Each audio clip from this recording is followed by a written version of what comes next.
নমস্কার, আমি আচার্য তপন শাস্ত্রী। আজকে একটা নতুন অনুষ্ঠান নিয়ে আপনাদের সামনে চলে এসেছি। আজকের অনুষ্ঠান নতুন বছর 2025 আমাদের কেমন যাবে এই নিয়ে। প্রথমে আমি সংখ্যাতত্ত্ব বা নিউমোলজি অনুযায়ী বলতে চাই 2025 অর্থাৎ 2 + 2 + 5 = 9। 9 হচ্ছে সংখ্যাতত্ত্বে মঙ্গলের সংখ্যা। এই মঙ্গল একটা অগ্নিকারক গ্রহ বা ফায়ার এলিমেন্টস। এর দিক হচ্ছে দক্ষিণ। এর মঙ্গল হচ্ছে symbol of energy, reputation and ফেম এবং কারেজ। মঙ্গল সংখ্যাতত্ত্ব অনুযায়ী এই 1 থেকে 9 সংখ্যার মধ্যে 9 হচ্ছে আমাদের শেষ সংখ্যা। যেমন 1 হচ্ছে আমাদের শুরুর সংখ্যা, 9 হচ্ছে শেষ সংখ্যা। অর্থাৎ 9 মানে হচ্ছে কোনো কিছুর পরিপূর্ণতা, year of completion and ending. অর্থাৎ আগে যা কিছু হচ্ছিল বা ঘটেছিল তার পরিসমাপ্তি হচ্ছে 9। 9কে বলা হয় ইউনিভার্সাল সংখ্যা। 9 হচ্ছে সুপ্রিম পাওয়ার। 9 হচ্ছে হায়ার লেভেল কানেকশন। আবার 9কে বলা হয় রোমান গড অফ ওয়ার। এই 9 এর আগে আমি 9 সম্বন্ধে, সংখ্যাটা সম্বন্ধে আপনাদের বিস্তারিতভাবে জানিয়ে নিই। তারপর আমি বছর কেমন যাবে সেটা নিয়ে আবার আলোচনা করব। 9 লাকি সংখ্যা হচ্ছে 3, 6, 9, 5। এগুলো হচ্ছে 9 শুভ সংখ্যা। শুভ রং হচ্ছে সাদা, হলুদ, অরেঞ্জ, ব্রাউন, গোল্ডেন। এগুলো হচ্ছে শুভ রং। শুভ বার হচ্ছে টুইসডে, ফ্রাইডে, থার্সডে। 9 আনলাকি সংখ্যা 9 হচ্ছে 2, 4, 8। ভায়োলেট, ব্লু, ব্ল্যাক, রেড এগুলো হচ্ছে অশুভ রং। এবং অশুভ বার হচ্ছে সোমবার এবং শনিবার। 9 মানে কিন্তু 9, 18 এবং 27। আচ্ছা, 6 মানে হচ্ছে 15, 24। দেখুন, 15 যোগ করলে 6, 24 যোগ করলে 6। 3 মানে হচ্ছে কিন্তু 12 এবং 21। এই যে সংখ্যাগুলো, এই সংখ্যাগুলো কিন্তু শুভ। তবে এই সংখ্যাগুলো কিন্তু কখনো কখনো ইনজিউরি হতে পারে। মঙ্গলকে বলা হয় এনার্জির কারক গ্রহ। ধরুন, আপনি গাড়িটা স্টার্ট দিচ্ছেন, যেই চাবিটা দিলেন গাড়িটা এক চান্সে স্টার্ট হয়ে গেল। কেন হলো? কারণ আপনার ব্যাটারিটা চার্জ আছে ভালো, তার জন্য গাড়িটা স্টার্ট হলো। এই ব্যাটারিটা কি এনার্জির কারক গ্রহ, এনার্জি। তা ব্যাটারি যদি আপনার ভালো থাকে, গাড়িটা যেমন এক চান্সে স্টার্ট হয়ে যায়, তেমনি মঙ্গল ঠিক সেই কাজটাই করে, এনার্জির কারক গ্রহ, এনার্জি দেয়। এবার মঙ্গলের কিছু ক্যারেক্টারিস্টিক আমি বলছি। মঙ্গল বড্ড শর্ট টেম্পার্ড হয়, রাগী হয়, লড়াকু, সাহসী। এরা যোদ্ধা টাইপের হয়। আবার এরা খুব ইমোশনাল, সেন্স অফ হিউমার এদের খুব ভালো হয়। প্রেম ভালোবাসার দিকে এরা প্রচণ্ড সৎ। এরা অ্যাডভেঞ্চার পছন্দ করে। এরা একটু ডমিনেটিং হয়, খুব পশুপ্রেমী হয়, স্পোর্টস এদের খুব প্রিয়। এরা বলবান বা শক্তিশালী এবং চোট আঘাত প্রবণ। সাধারণত পুলিশ, আর্মি, যেখানে সাহসিকতার প্রয়োজন সেখানে এদেরকে দেখা যায়। এবার একটা উদাহরণ দিই ছোট। দেখুন, সিনেমায় হিরো আছে অক্ষয় কুমার। তার জন্ম দেখবেন 9/9/1969 সালে। এই জন্মের তারিখটা হচ্ছে 9। দেখবেন সলমান খান, এই অক্ষয় কুমার পুলিশের রোলে প্রচুর অভিনয় করেছে, অ্যাকশন হিরো হিসেবে পরিচিত। কারণ 9 হচ্ছে সাহসিকতা, যোদ্ধা, পুলিশ, আর্মি, যেগুলো বললাম। আবার দেখুন সলমান খান, সে জন্মগ্রহণ করে 27/12/1965। এই 27, 2 আর 7, 9 জন্মের তারিখটা যোগ করলে হচ্ছে 9। এবার সলমান খানও দেখুন পুলিশের অভিনয় করে প্রচুর নাম করেছেন। উনিও সিনেমায় প্রচণ্ড লড়াকু হিরো, সাহসী যোদ্ধা। এবার দেখুন তার যে সিনেমাগুলো হয়ে হিট করেছে, আবার কি বললাম যে এরা ইমোশনাল, এরা প্রেম ভালোবাসার দিকে খুব সৎ। দেখুন ওনার সিনেমাগুলো দেখুন। 1989 সিনেমার নাম কি? मैंने प्यार किया, হিট। 1989-কে যোগ করুন, 1 9 10, 10 + 8, 18, 18 + 9, 27, 27-কে 2 + 7 = 9। আবার দেখুন আরেকটা সিনেমা, प्यार किया तो डरना क्या, ইয়ার কত? 1998, 1 9 10, 10 আর 9 19, 19 + 8 27, যোগ করলে কত হলো? 7 + 2 9। আবার দেখুন 2016, যোগ করলে কত হয়? 2 1 3, 3 6 9। কোন বই হলো? সুলতান, হিট। প্রত্যেকটা দেখুন কানেকশন 9 আসছে। এইগুলো বলার আমার উদ্দেশ্য হলো যে 9 মানেই অশুভ সংখ্যা তা নয়, ঠিক আছে? এই 9 সংখ্যাতেই তো এতগুলো সিনেমা ওনার উন্নতি হয়েছে, ওনার কেরিয়ারের উন্নতি হয়েছে। তাই 9 সংখ্যাটা অশুভ মোটেই না। আমার মতে কোনো সংখ্যাই অশুভ নয়। স্থান, কাল, পাত্র, ওই সংখ্যা রিলেটেড গ্রহটা কখন কোন পরিস্থিতিতে কোন পজিশনে আসে তার উপর ডিপেন্ড করে সেই গ্রহটা ম্যালিফিক হয় বা সেই সংখ্যাটাকেও ম্যালিফিক আমরা ধরতে পারি, পরিস্থিতির উপর নির্ভর করে। এবার কিছু কথা না বললেই নয়। 9 মানে যেমন সংখ্যাতত্ত্বে মঙ্গল হলো, এই মঙ্গলের কিন্তু আমরা যখন জাগতিক জ্যোতিষে যাব বা মুন্ডেন অ্যাস্ট্রোলজিতে যাব, এই মঙ্গল কিন্তু ভয়ঙ্কর। তখন এই মঙ্গল থেকে রক্তপাত, দাঙ্গা হাঙ্গামা, যুদ্ধ, অগ্নিকাণ্ড, বিস্ফোরণ, খরা, ভূমিকম্প, এই সবই নির্দেশ করে মঙ্গল থেকে। এবার দেখুন 9 হচ্ছে মঙ্গল। মঙ্গলের শত্রু কিন্তু হচ্ছে বুধ, মার্কারি। আমাদের যে ইংরাজি নতুন বছরটা শুরু হচ্ছে 2025 সালে, 1 তারিখ কিন্তু থাকছে বুধবার। তাহলে এই দিনটা কিন্তু সেক্ষেত্রে শুভ হলো না। এবার আরেকটা বিষয় সংখ্যাতত্ত্বে বলা উচিত, যেমন 9 সংখ্যাটা কিভাবে এসছে। দেখুন 9 সংখ্যাটা এসে 2 + 2 + 5 যোগ করে 9 এসছে।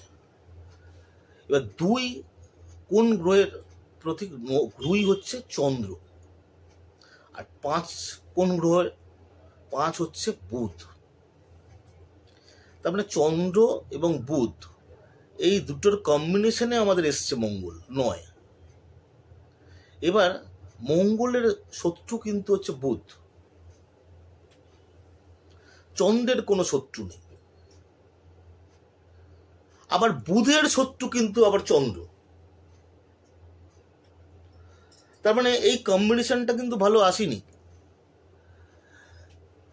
2 2 5 যোগ করে 9 এলো, 5 কিন্তু 9-এর শত্রু,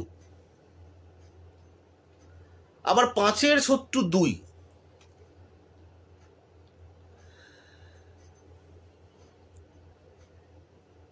বুধ আর চন্দ্র এদের কম্বিনেশনে কাল্পনিক চিন্তাভাবনা, অবাস্তব চিন্তাভাবনা, মানসিক চিন্তাভাবনা এইগুলো হয়। বুধ চন্দ্র যোগটাকে আমরা তাই খুব একটা ভালোভাবে নিই না। আবার দেখুন, এই যে মঙ্গলটা 1 তারিখ 1/1/2025, এই মঙ্গল যে 9 সংখ্যার যে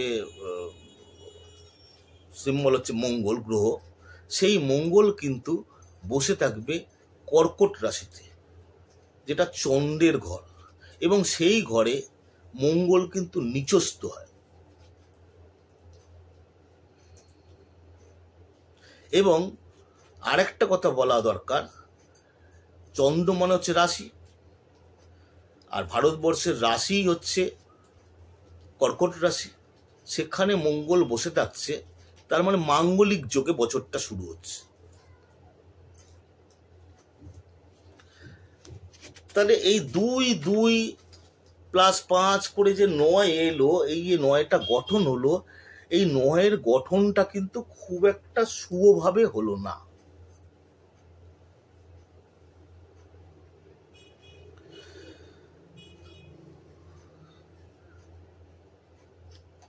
আপনারা যারা জ্যোতিষ, হস্তরেখা, বাস্তু, সংখ্যাতত্ত্ব ও তন্ত্র বিষয়ক আরও নিত্য নতুন অনুষ্ঠান দেখতে চান, তারা দয়া করে এই চ্যানেলটাকে সাবস্ক্রাইব করবেন,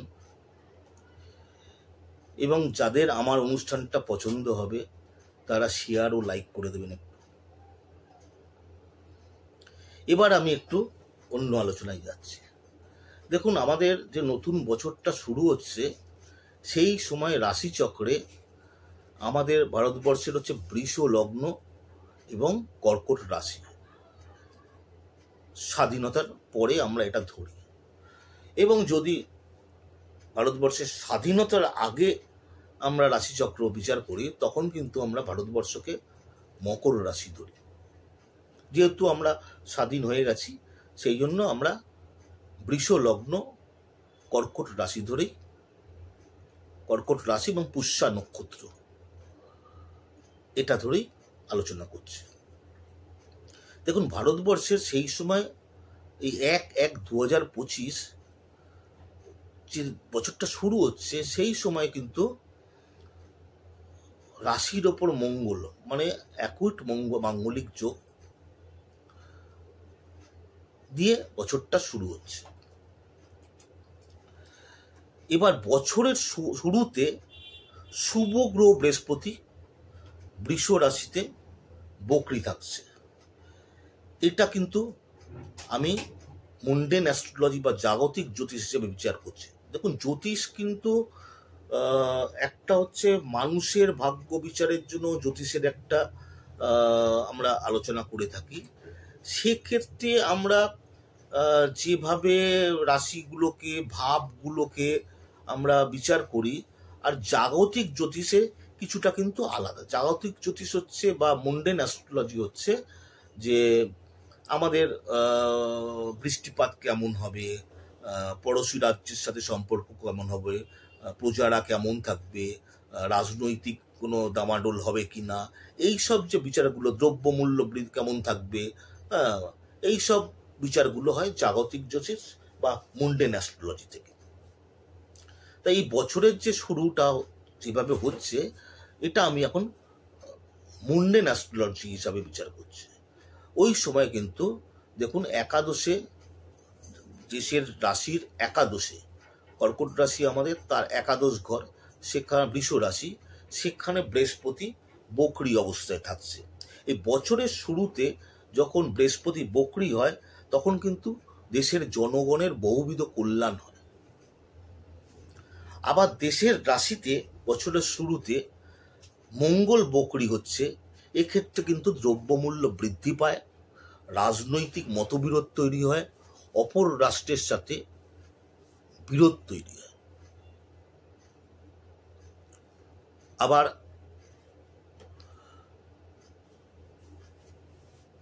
অষ্টমে কিন্তু ওই সময় কুম্ভ রাশিতে শনি থাকছে। এই অষ্টমে শনি, রাশির অষ্টমে, এটাকে কিন্তু আমরা শনির ঢাইয়াও বলে থাকি। অনেকে কণ্টক শনি বলে, অষ্টমা শনিকে কণ্টক শনি বলে, এটাও কিন্তু একদমই শুভ না। অষ্টমে শনি কিন্তু মুন্ডেন অ্যাস্ট্রোলজিতে আমাদের স্বরাষ্ট্র দপ্তরকে নির্ভর করে, এবং অষ্টমে শনি থাকলে দেশের মধ্যে উচ্চপদস্থ রাজনৈতিক নেতাদের অনেক সময় দেহবসান হয়, আরো অনেক কিছু হয়। এইটা আমি অন্য এপিসোডে আলোচনা করব। এবার দেখুন, বছরের যে মাঝামাঝি যখন আমাদের পয়লা বৈশাখ আসে, সেই সময় মানে 15ই এপ্রিল, ওই সময় কিন্তু রবি তো থাকবে মেষ রাশিতে, মঙ্গল কিন্তু তার সামনে থাকবে। এবার এই বছরের, বাংলা বছরের শুরুতেও যখন রবির অগ্রে মঙ্গল থাকে, তাহলে কিন্তু বৃষ্টিপাত প্রচণ্ড পরিমাণে কম হয়। এবং রাহু, এই যে রাহু আমাদের এখন মেষ কর্কট রাশি ধরলে, নবমে রাহু মীন রাশিতে, এবং পরে যখন শনি মীন রাশিতে যাবে, মীন রাশিতে শনি গেলে কিন্তু শস্য হানি হয়। এগুলো আমি বিশদে পরে এই মুন্ডেন অ্যাস্ট্রোলজি নিয়ে আলোচনা করব। এবার আমি যেটা বলছি যে শনি রাহু, এরা শনি যখন মীন রাশিতে যাবে, দুজনেই কিন্তু পূর্ব ভাদ্রপদ নক্ষত্রে থাকবে, যে দুটোকে বলা হয় অগ্নিমণ্ডলীয় নক্ষত্র। এবং এদের দূরত্ব যখন 0 ডিগ্রি হবে, তখন কিন্তু কোনো রকম একটা বিপর্যয় ঘটবে। 8 থেকে 10ই আগস্ট, 8 থেকে 10ই আগস্ট শনি, মঙ্গল, রাহু এবং কেতু একটা কনজাংশন হবে। দেখুন,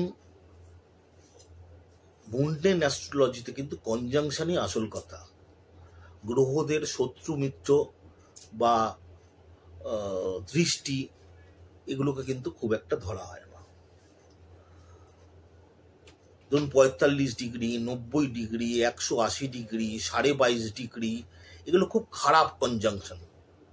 এই কনজাংশনগুলো যখন হয়, আমরা ধরি সাধারণত 22.5 ডিগ্রি করে, 22.5 ডিগ্রির গুণিতক 22.5, তার সাথে আবার 22.5 যোগ করলে 45, তার সাথে আবার যদি 22.5 যোগ করি 47, 67.5, তার সাথে যদি আবার 22.5 যোগ করি 90।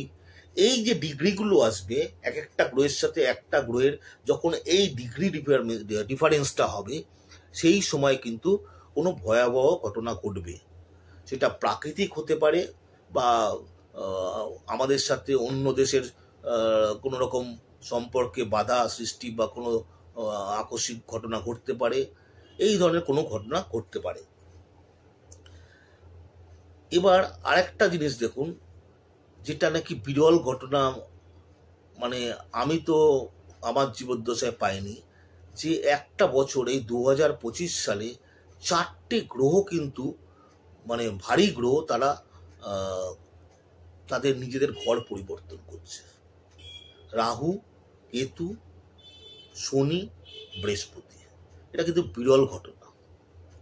আর বিরলের থেকেও বিরলতম আরেকটা ঘটনা ঘটবে 2025 সালে, যেটা 100 বছরেও ঘটেনি।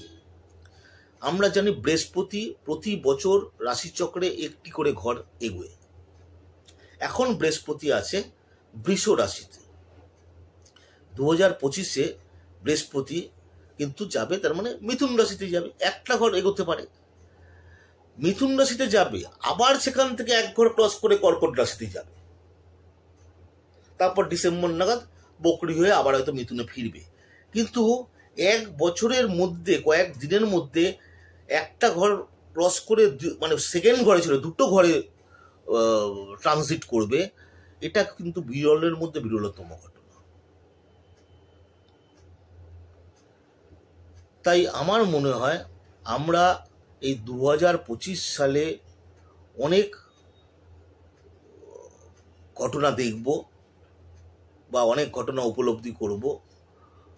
আমরা চাই যে 2025 শুভ হোক, নেগেটিভ চিন্তা না করাই ভালো। কিন্তু জ্যোতিষ বিচারে যেসব যোগাযোগ দেখতে পাচ্ছি, তাতে হয়তো আমরা কিছু ঘটনার সম্মুখীন হব। নমস্কার, আজকে এই অবধি। এরপরে আমরা মুন্ডেন অ্যাস্ট্রোলজি নিয়ে 2025 সম্বন্ধে বিচার করব।